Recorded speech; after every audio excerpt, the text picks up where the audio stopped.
குரங்கு, மூளை வளர்ச்சி இல்லாதவள் என வாழ்க்கை முழுக்க கேலிக்கும் கிண்டலுக்கும் ஆளான தீப்தி ஜீவன்ஜி இன்று உலகமே திரும்பி பார்க்கும் வகையில் பாரிஸ் பாரா ஒலிம்பிக்ஸில் பதக்கம் வென்று அசத்தியுள்ளார். ஆந்திர பிரதேசத்தின் வாரங்கல் மாவட்டத்தில் பிறந்த தீப்தி ஜீவன்ஜி அறிவுசார் குறைபாட்டுடன் பிறந்ததால் இளம் வயதிலிருந்தே பல சவால்களை சந்தித்துள்ளார். சூரிய கிரகணத்தின் போது பிறந்ததால் தீப்தியின் தலை சிறியதாக இருந்ததாகவும் உதடு மற்றும் மூக்கு சற்று வித்தியாசமாக இருந்ததாகவும் அவரை பார்த்து எங்கள் கிராமத்தினரும் உறவினர்களும் மனவளர்ச்சி குன்றியவர் என்றும் குரங்கை போல முக அமைப்பை உடையவர் என்றும் கிண்டல் செய்ததாகவும் அவரின் பெற்றோர்கள் தெரிவிக்கின்றனர்.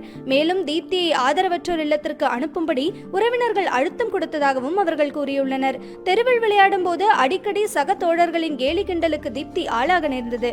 குரங்கு என போகும் இடமெல்லாம் அவரை எள்ளி நகையாடி இருக்கிறார்கள். ஆனால் இன்று அத்தனை தடைகளையும் தவிடுபொடியாக்கி தன்னம்பிக்கையுடன் உலக அரங்கில் ஜொலித்துக் கொண்டிருக்கிறார் தீப்தி ஜீவன்ஜி.